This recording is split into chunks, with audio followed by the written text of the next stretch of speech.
할렐루야. 하나님의 말씀의 은혜가 충만할 수 있기를 우리 주님의 이름으로 축원합니다. 여러분 말씀으로 충만하십시오. 그리고 호흡하듯 기도하시기 바랍니다. 아멘. 오늘은 이사야서 9장의 말씀을 함께 보고 있죠.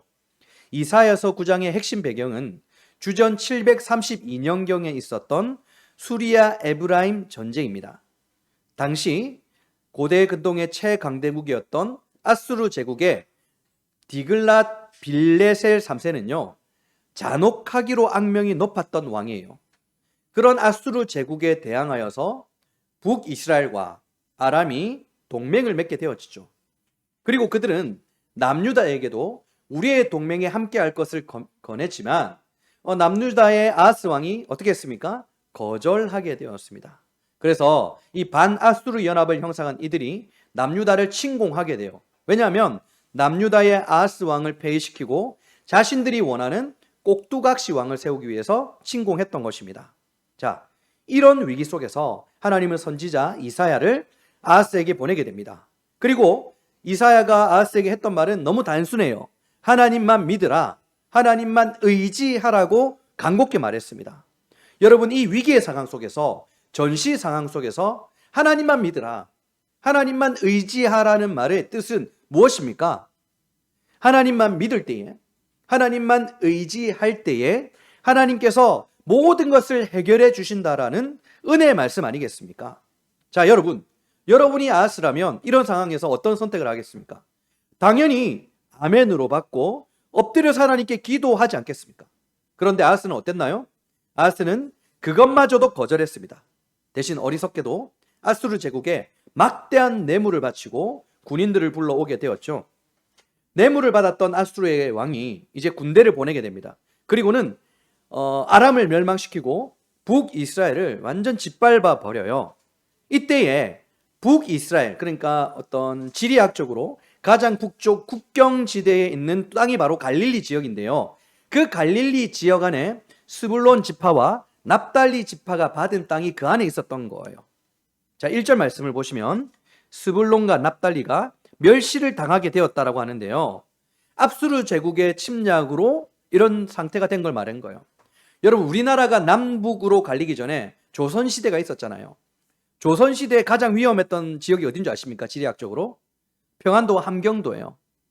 이 외부의 침략이 많았던 곳. 마찬가지로 이 갈릴리 지역, 스불론 지파와 납달리 지파가 분배받았던 이 갈릴리 지역이 지리적으로 가장 많은 침략을 당하는 곳이었기도 해요. 그래서 오늘 성경은 이곳을 뭐라고 부릅니까? 흑암이라고 불러요. 흑암. 자, 1절과 2절의 말씀을 보겠습니다. 제가 읽습니다. 전에 고통받던 자들에게는 흑암이 없으리로다. 옛적에는 여호와께서 스불론 땅과 납달리 땅이 멸시를 당하게 하셨더니 후에는 해변길과 요단 저쪽에 이방의 갈릴리를 영화롭게 하셨느니라. 흑암에 행하던 백성이 큰 빛을 보고 사망의 그늘진 땅에 거주하는 자에게 빛이 비치도다. 아멘. 흑암 속에 있었던 백성들에게 큰 빛이 비추었다.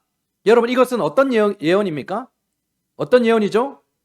하나님의 아들이신 예수님께서 이 땅에 오신다. 탄생기사에 대한 예언의 말씀이지 않습니까? 여러분, 나사렛은요, 나사렛이라는 곳은 갈릴리 지역에 속한 곳이었어요. 복음서에서 예수님을 어떻게 부릅니까? 나사렛 예수라고 부르잖아요. 갈릴리 출신의 나사렛 예수.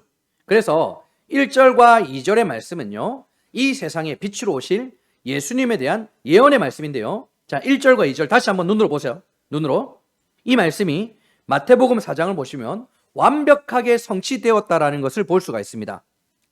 나사렛을 떠나 스불론과 납달리 지경 해변에 있는 가버나움에 가서 사시니 이는 선지자 이사야를 통하여 하신 말씀을 이루려 하심이라 일렀으되 스불론 땅과 납달리 땅과 요단강 저편 해변길과 이방의 갈릴리여 흑암에 앉은 백성이 큰 빛을 보았고, 예수님을 보았다는 말이죠. 사망의 땅과 그늘에 앉은 자들에게 빛이 비추었도다 하였느니라. 아멘.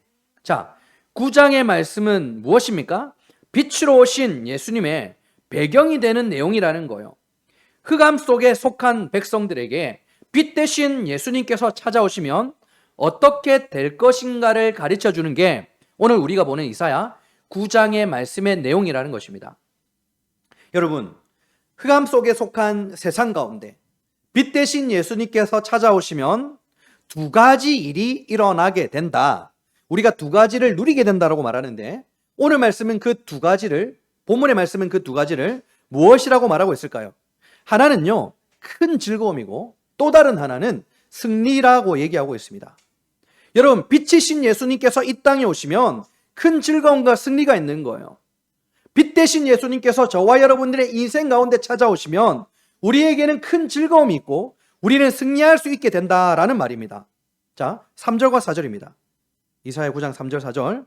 주께서 이 나라를 장성하게 하시며 그 즐거움을 더하게 하셨으므로 추수하는 즐거움과 탈취물을 나눌 때의 즐거움같이 그들이 주 앞에서 즐거워하오니.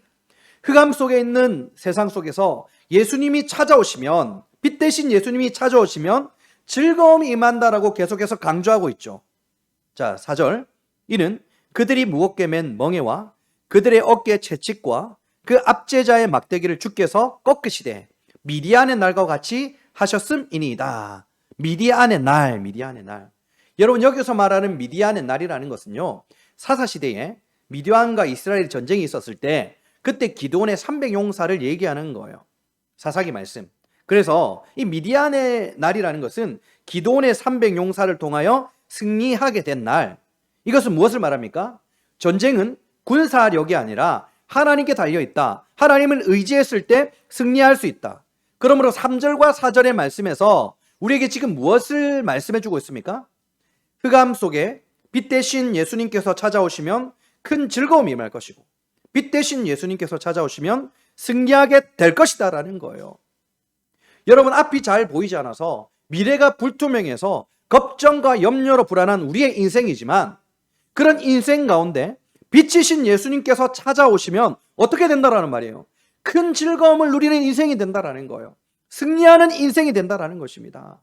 너무 기분 좋지 않습니까? 그러므로 오늘은 흑암 속에 있는 우리 인생 가운데 예수님께서 찾아오셨을 때 주시는 그 큰 즐거움이 무엇인지, 그리고 승리라는 개념이 어떤 것을 말하는지 오늘 본문의 말씀을 통해서 우리가 구체적으로 함께 알아보는 시간을 가지려고 합니다. 함께 하나님의 말씀을 나눌 때에 성령의 감동이 우리에게 임하심으로 빛이신 예수님을 기대하며 누리게 되는 귀한 은혜의 시간이 될 수 있기를 우리 주님의 이름으로 축원합니다.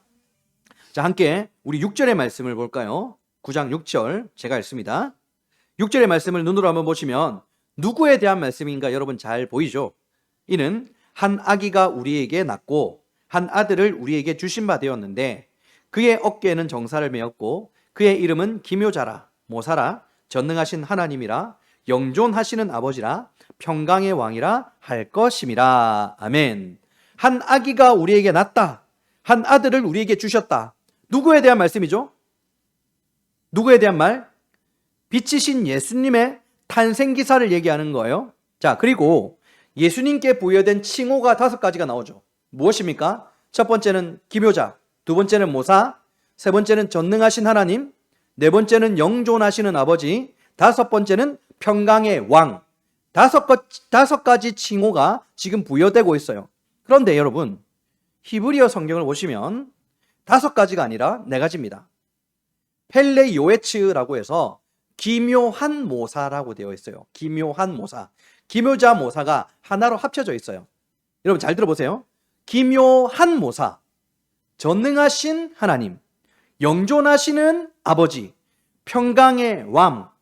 라임이 딱딱 맞아 떨어지죠. 여러분, 빛이신 예수님께서 우리 인생 가운데 찾아오실 때 예수님은 기묘한 모사로 찾아오세요. 전능하신 하나님이 되어 찾아오시고 영존하시는 아버지로 평강의 왕으로 오신다라는 거예요. 그것 때문에 우리의 인생이 큰 즐거움에 큰 기쁨을 누릴 수 있다는 것입니다. 자, 그렇다면 먼저 기묘한 모사, 어떤 뜻일까요? 기묘한 모사. 여기서 기묘하다라는 뜻은 놀랍다, 신기하다라는 뜻이에요. 내 힘과 상식으로는 불가능하지만 예수님께서 찾아오시면 기적 같은 일들이 일어나잖아요. 우리가 생각할 수 없었던, 상상할 수 없었던 놀라운 기적이 일어나잖아요. 그때 우리는 감탄하게 되죠. 놀라게 되죠. 그 벅찬 감동을 표현한 단어가 바로 기묘하다예요. 그리고 모사는 영어 성경으로 보면 카운셀러라고 하거든요. 상담자예요. 상담자. 여러분, 진정한 상담자 되신 예수님은 우리와 대화를 나눌 필요도 없어요. 이미 그분은 우리의 모든 것을 다 알고 계시는 분이시죠. 자, 중요한 건 신약 성경에서 예수님이 가고 누가 오신다고 했습니까? 보혜사 성령님께서 오신다고 했잖아요. 내가 가야 또 다른 보혜사가 올 것이다 라고 얘기했을 때 신약 성경에서 보혜사도 영어 성경으로 보면 카운셀러예요. 또 다른 보혜사. 또 다른 보혜사란 말은 어떤 뜻이죠? 두 번째 보혜사라는 뜻입니다. 그렇다면 첫 번째 보혜사가 누구입니까? 바로 예수님이란 뜻이에요. 예수님이 첫 번째 보혜사, 카운셀러, 모사라는 거예요. 그래서 예수님께서 기묘한 모사가 되었다. 그분이 우리에게 찾아오신다면 나의 상한 마음과 내가 지금 처한 환경과 이런 구질구질한 것들을 굳이 말할 필요가 없다라는 뜻입니다. 그분이 최고의 상담가이시니까요. 여러분, 우리가 사람들에게 털어놔 봐야 사실 오해가 생기고 상처받는 일들이 비일비재하지 않습니까? 그런데 그런 와중에 예수님께서 찾아오시면 우리가 아무 말 하지 않아도 우리의 생각과 마음을 아시고 상처와 눈물과 한숨까지도 다 아시는 예수님께서 찢어진 우리의 마음을 다 감싸주시고 치료해 주신다는 뜻이에요. 뿐만 아니라 사방이 다 막혀 있어서 우리가 답답하고 숨을 쉬기 힘들 때 기가 막힌 길을 열어주시는 거예요. 이제 진짜 끝이구나 싶을 때가 있죠. 그때 예수님께서 찾아오시면 내 생각과 능력을 넘어서는 기막힌 일이 일어나는 거예요. 길이 없었던 홍해에 길이 생기는 것입니다. 기묘한 카운셀러 되시는 예수님께서 찾아오시면 이런 큰 즐거움이 우리 인생 가운데 찾아온다라는 거예요. 그러므로 암흑 같은 우리 인생 가운데 예수님이 찾아오는 거 너무 중요한 것입니다. 그리고 두 번째, 전능하신 하나님이라고 되어 있죠. 전능하신 하나님. 여기서 전능하신 말 원어로 보시면 깁보르라는 히브리 단어를 사용하는데요. 이 히브리 깁보르라는 단어는 용사를 뜻할 때 사용되는 단어예요. 용사이신 하나님. 그런데 이 전능이란 말을 한자로 보면 어떻게 되는 줄 아십니까? 전능? 완전할 전, 능력, 능이 되어서 완전한 능력, 무한한 능력이에요. 무한한 능력을 가지신 용사이신 하나님. 그래서 빛으로 오신 예수님은 완전하고 무한한 능력을 가지신 용사로 우리에게 오셨기 때문에 전쟁터와 같은 우리의 인생 가운데 나를 대신하여 싸워주신다라는 거예요. 여러분, 내가 싸우려고 하면 힘들고 아프고 패배할 때가 얼마나 많습니까? 그런데 주님께서 오시면 주님께서 대신 싸워주시는 거예요. 내가 싸울 필요가 없는 것입니다. 내가 내 문제를 끌어안을 필요가 없어요. 그러니까 주님께서 오시기를 기대하고 기다리고 기도해야 돼요. 주님이 오시면 내 문제가 아니라 주님 문제가 되는 것입니다. 내 전쟁이 아니라 주님의 전쟁이 되는 것입니다. 그분이 무한한 능력의 용사로 오시는 거니까요. 여러분, 우리가 10대, 20대 때 그때는 내가 조금만 노력하면 못할 것이 없다 이런 생각을 했지 않습니까? 그런데 이제 제가 몇 년 있으면 이제 50을 바라보다 보니까 이제 못하는 것도 많고 할 수 없는 것들이 너무 많다는 게 정말 많이 느껴져요.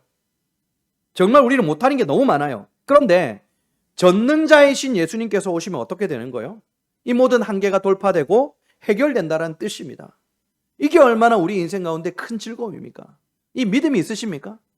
예수님께서 전능자로 오신다라는 믿음이 있을 때 우리는 전쟁터와 같은 우리의 인생 가운데서도 예수님을 바라볼 수 있는 거예요. 아스처럼 딴 거 찾는 게 아니라요. 그리고 영존하시는 아버지라고 되어 있죠. 여러분, 삼위일체 하나님에 대해서 우리가 배우게 될 때 예수님을 아버지라 부르는 것 어떻게 생각하십니까? 어색하죠? 아버지라 부르는 게. 이 아버지가 주는 단어에만, 이 단어가 주는 의미에만 우리가 좀 집중하면 돼요. 아버지라는 단어가 주는 그 의미. 여러분, 아버지 하면 어떤 생각이 드십니까? 어떤 느낌? 뭐 각자가 다 틀리겠지만 복잡하게 고민할 필요가 없어요. 누가복음에 나오는 탕자의 비유. 잃었던 아들을 되찾은 아버지를 기억하시면 돼요. 아버지께 재산을 미리 다 받아서 집을 나가 허랑방탕하게 다 써버린 둘째 아들 있잖아요. 그런데 아버지는 그 아들이 돌아오기를 매일같이 기다리고 있었습니다. 거지꼴로 돌아온 아들을 보고서 직접 뛰어가서 끌어안고 완벽하게 회복시켜 주셨지 않습니까? 그분이 바로 성경에서 말씀하시는 아버지예요. 예수님께서 우리에게 그런 아버지가 되어주신다라는 거예요. 우리를 향한 예수님의 마음이 바로 이렇다라는 거예요. 게다가 그냥 아버지가 아니라 영존하시는 아버지. 내가 아무리 실수하고 넘어지고 반복해서 낙담하고 그럼에도 불구하고 나를 향한 하나님의 사랑, 나를 향한 하나님의 기다림은 영원하다라는 것입니다. 나를 포기하지 않는 주님이라는 거죠.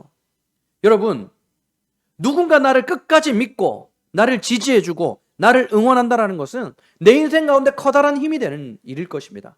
그런데 우리 주님 어떠시다라는 거예요? 영원히 그렇게 해주신다라는 거예요. 영원히 나를 포기하지 않고 끝까지 나를 사랑해 주시는 그 주님, 내게 오시면 든든하고 행복한 것 아니겠습니까? 이 또한 큰 즐거움이라는 거예요. 그리고 마지막으로 뭐가 있죠? 평강의 왕. 예수님은 평강의 왕, 샬롬의 왕이시죠. 여러분, 우리가 살다 보면 마음이 무너질 때가 얼마나 많습니까? 그래서 상한 심령으로 눈물을 흘리며 기도하는데, 신기한 건 그렇게 기도하다 보면 상황과 환경은 여전히 그대로인데 어느 순간 내 마음 가운데 평안이 임하고 있는 것을 보게 됩니다. 왜 그럴까요? 예수님이 평강의 왕이시기 때문입니다. 그렇게 기도하다 보면 어느새 마음에 평강이 찾아와요. 바로 그때예요.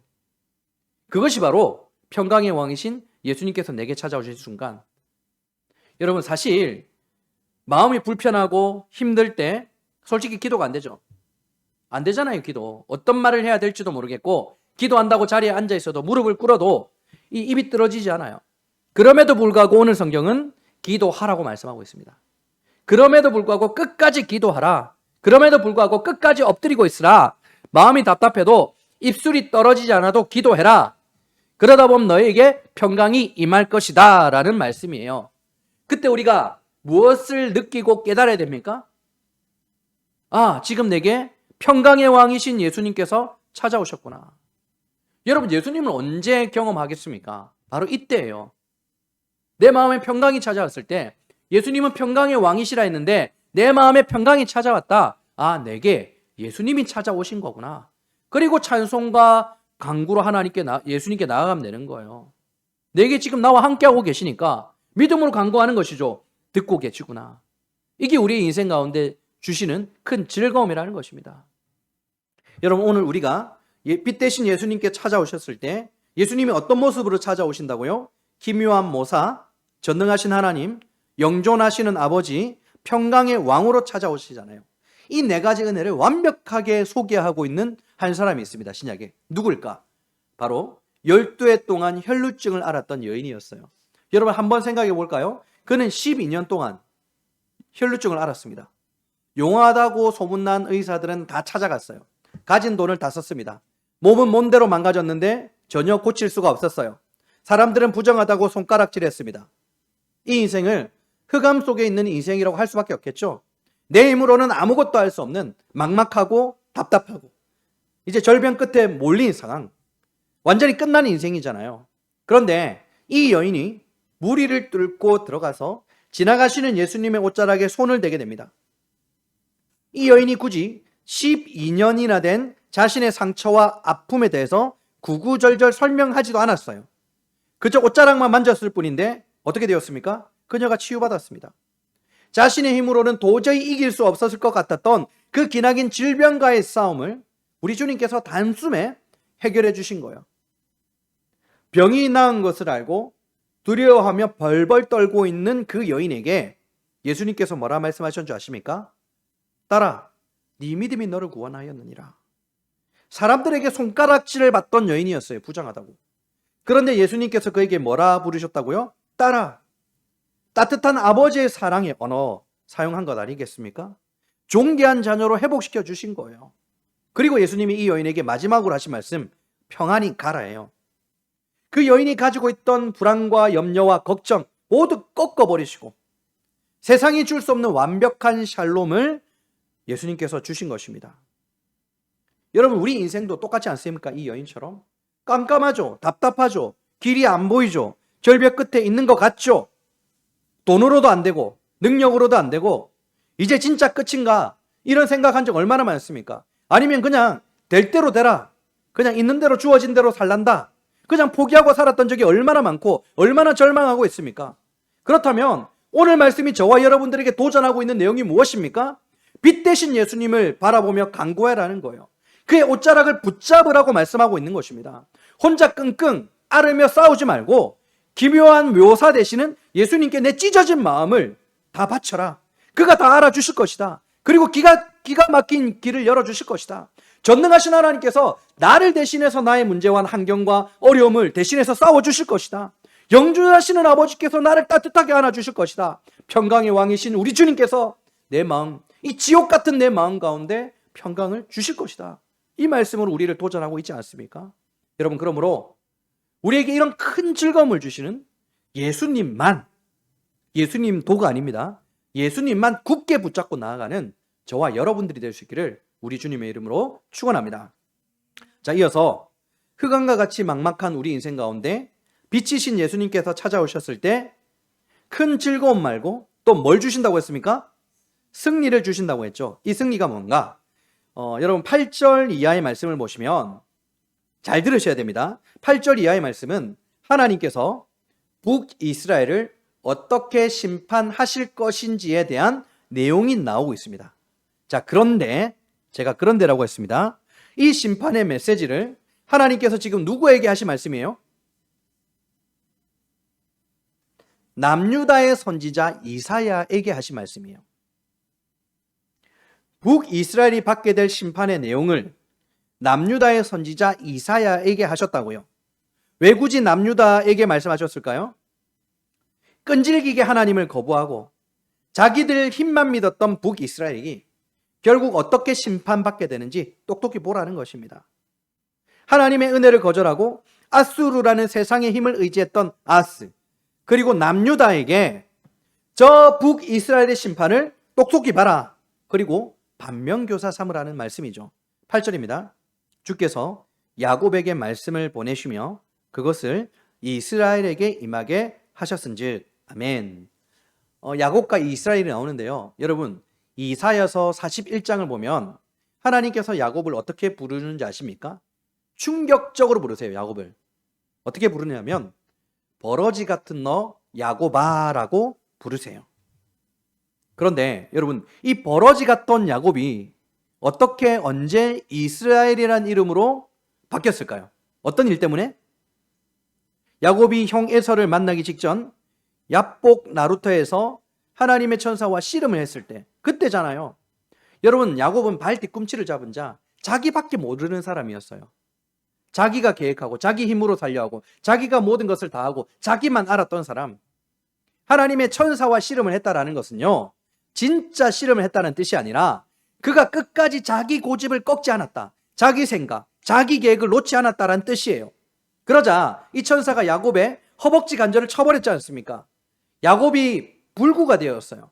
절름발이가 되었어요. 그제서야 야곱이 이렇게 얘기하는 거예요. 은혜를 베풀어 주지 않으면 절대로 못 갑니다. 이게 어떤 뜻입니까? 하나님만이 나에게 은혜를 베풀어 주실 수 있습니다. 그제서야 하나님만 믿고 그제서야 하나님만 의지하게 된 거예요. 자신의 깨를, 자신의 생각과 계획을 포기하고 드디어 하나님께 기대고 하나님을 의지했던 야곱이 된 거예요. 그때 하나님은 야곱에게 더 이상 야곱이라고 부르지 말고 이스라엘이라고 부르라, 이름을 바꾸어 주신 거예요. 네가 이긴 자가 되었다라는 것은 어떤 뜻입니까? 네가 더 이상 너 스스로를 믿지 않고 너의 생각과 너의 계획을 의지하지 않고 하나님만 믿고 하나님을 의지하는구나. 이제 네가 진정한 승리자로 살아갈 수 있다. 이걸 말씀해 주시는 거예요. 자, 10절도 볼까요? 벽돌이 무너졌으나 우리는 다듬는 돌로 쌓고 뽕나무들이 찍혔으나 우리는 백향목으로 그것을 대신하리라 하는도다.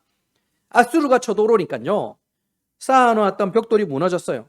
동네에 심어둔 뽕나무가 다 찍혀버렸습니다. 자, 이거 어떤 상태입니까? 삶의 터전이 완전히 박살나게 되었다, 박살났다라는 의미 아니에요? 큰 위기잖아요. 자, 그럴 때 여러분 어떻게 해야 됩니까? 이렇게 삶의 터전이 다 부서져 내렸어요. 다 망가져 버렸습니다. 어떻게 해야 됩니까? 하나님의 백성들이기 때문에 하나님께 뛰어가서 하나님께 기도해야죠. 매달려야죠.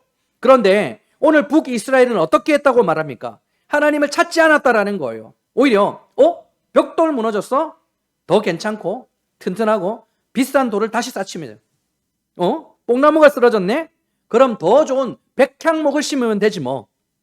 이렇게 했다라는 거예요. 하나님께 은혜를 구해야 되는데 끝까지 내 돈으로, 내 힘으로, 내 생각과 내 능력으로 어떻게든 하겠다라고 버텼던 버러지 야곱의 모습을 보였다라는 것입니다. 그래서 13절을 보면 하나님께서 이렇게 탄식하는 거예요. 그리하여도 그 백성들이 자기들을 치시는 이에게로 돌아오지 아니하며 만군의 여호와를 찾지 아니하도다. 자신의 삶이 무너지는 큰 위기 속에서도 끝까지 자존심을 꺾지 않고 하나님을 찾지 않는 북이스라엘, 허벅지 간절히 나갔음에도 불구하고 끝까지 고집을 버리지 않은 이스라엘이 되지 못한 야곱을 말하는 거예요. 그러므로 여러분, 하나님께서 왜 굳이 이런 무서운 심판에 대해서 남유다의 선지자 이사야에게 이 말씀을 하실까요? 반면교사 삼으라고 주신 말씀이라고 했잖아요. 야곱처럼 내 고집을 꺾고 주님 한 분만을 끝까지 믿고 의지하면 진정한 승리를 얻을 수가 있습니다.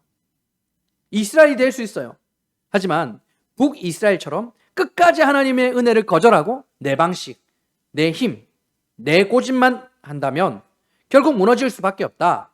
이것을 똑똑히 기억하라는 뜻입니다. 여러분, 남유다에는요, 이 아하스 왕 전에 여호사밧이라는 왕이 있었습니다. 그때도 이 암몬과 모압이 남유다를 침공한 적이 있었어요. 이 완전히 이제 나라가 멸망할 위기이지 않습니까? 그때 오늘 본문을 보면 남유다는 이런 국가적인 위기 상황에서 어떻게 했답니까? 돈을 있는 돈 없는 돈 다 끌어모아서 아수르 제국에 돈을 갖다 바치고 아수르 제국, 세상의 힘을 의지했다고 했지 않습니까? 그런데 이 여호사밧 왕은 다른 거예요. 자신의 생각을 완전 꺾어버리고 작전 회의를 하는 대신 백성들을 성전으로 모으고 하나님 앞에 엎드렸던 것입니다. 오직 주님께만 매달렸어요. 야뽕 나루토에서 허벅지 관절을 다친 후 사생결단하며 하나님께 매달렸던 이스라엘의 모습을 여호사밧에게 볼 수 있는 것이죠. 그랬더니 빛 대신 하나님이 찾아오셨고 승리를 주셨던 것 아니겠습니까? 여러분은 어떠세요? 여러분이 인생의 위기 앞에서 여러분은 어떻게 반응하고 있습니까? 여러분이 여호사밧이었다면, 그런 국가적인 위기 상황이었다면 무엇부터 하시겠어요? 작전 회의를 하면서 차출할 수 있는 군인들이 몇 명인지, 장년들이 몇 명인지 이런 거 생각하지 않겠습니까? 그런데 오늘 여호사밧이 어떻게 했다고요? 하나님만 찾았다고요. 작전 회의 따위 안 했다고요. 하나님만 의지했다고요. 그것이 바로 인생이 패배하느냐 승리하느냐 결정적인 차이. 전능하신 하나님, 무한한 능력을 가지신 용사이신 하나님의 도우심을 받느냐 마느냐의 차이였다라는 것입니다. 말씀을 맺도록 하겠습니다. 사랑하는 여러분, 오늘 우리는 아수르 제국이라는 거대한 위기 앞에서 무너진 벽돌 대신 다듬는 돌을 찾고 찢겨진 뽕나무 대신 백향목을 구하러 이리저리 뛰어다니는 북이스라엘의 모습을 우리가 닮아 있지는 않았나요? 그런데 어쩌면 이것이 오늘을 살아가는 저와 여러분과 여러분들에게 오늘 하나님께서 경고하시는 말씀 아닐까요? 그렇게 내 힘으로 바둥거리며 살아온 삶의 결과를 우리가 냉정하게 한번 바라봅시다. 평안하십니까? 오히려 더욱더 내 영혼이 메말라 가버리고 지쳐버리고 있진 않으신가요? 여러분, 우리 주님께서는 저와 여러분들에게 더 열심히 노력하라 이런 말씀을 하지 않으세요. 더 철저하게 계획을 세우라 이런 말씀도 하지 않으세요. 그죠? 네 손에 깍지고 있던 다듬은 돌 그거 내려놓아라 이 말씀하고 계시는 거예요. 여러분, 벼랑 끝에 서 보신 적이 있습니까? 앞에는 벼랑 끝이에요. 그런데 뒤에는 아수르 제국이 쫓아오고 있습니다. 벼랑 끝 아수르 제국. 사방이 꽉 막힌 깜깜한 흑암 속에서 내게는 칼 한 자루 있고 방패 하나 있습니다. 그때 우리는 두려움에 떨며 묻죠. 하나님 어떻게 해야 됩니까? 저는 무엇을 해야 됩니까? 제가 어디로 가야 될까요? 그런데 여러분, 그 벼랑 끝에서 기묘한 모사이시고 전능한 용사이신 우리 하나님께서 이렇게 말씀하시는 거예요. 내려놔. 아무것도 하지 마. 너 그냥 가만히 있어. 내 등에 엎혀. 그렇습니다, 여러분. 우리가 해야 될 유일한 일은요, 벼랑 끝에서 내가 칼을 휘두르는 게 아니라요, 방패로 막는 게 아니라요, 나를 구원하시기 위해서 찾아오시는 빛 대신 예수님만 믿고 의지하는 것입니다. 혹시 여러분의 어깨를 짓누르고 있는 무거운 짐들이 있습니까? 내 힘으로는 도저히 풀 수 없는 어려운 문제들인 걸 여러분들이 잘 알고 있잖아요. 그렇다면 이제 우리가 어떻게 해야 됩니까? 여전히 스스로를 구원하기 위해서 무언가를 해야 되나요? 수고해야 되나요? 아니에요. 오늘 말씀은 수고를 멈추라는 거예요. 그리고 납작 엎드려 하나님의 구원의 은혜를 기다리라고 하고 있습니다. 하나님의 은혜를 경험하고 싶다면서요. 그런데 왜 내 생각을 내세우세요? 내가 계획하고 내 계획대로 살아가세요. 여러분이 힘을 빼고 우리 주님 앞에 납작 엎드리는 그 순간 기묘한 모사이신 주님께서 기가 막힌 길을 열어주실 거예요. 전능하신 하나님께서 우리를 대신해서 싸워주실 것입니다. 영존하시는 아버지께서 평강의 왕 되신 주님께서 우리를 안아주시고 큰 즐거움과 평안을 가득 채워주실 것입니다. 그러므로 이번 한 주간 내 힘으로 바둥거리는 야곱의 삶을 끝내고 하나님의 등에 업혀서 평안하게 승리하는 이스라엘로 살아가는 저와 여러분들이 될 수 있기를 우리 주님의 이름으로 축원합니다. 우리 함께 찬양하고 기도하는 시간 가집시다.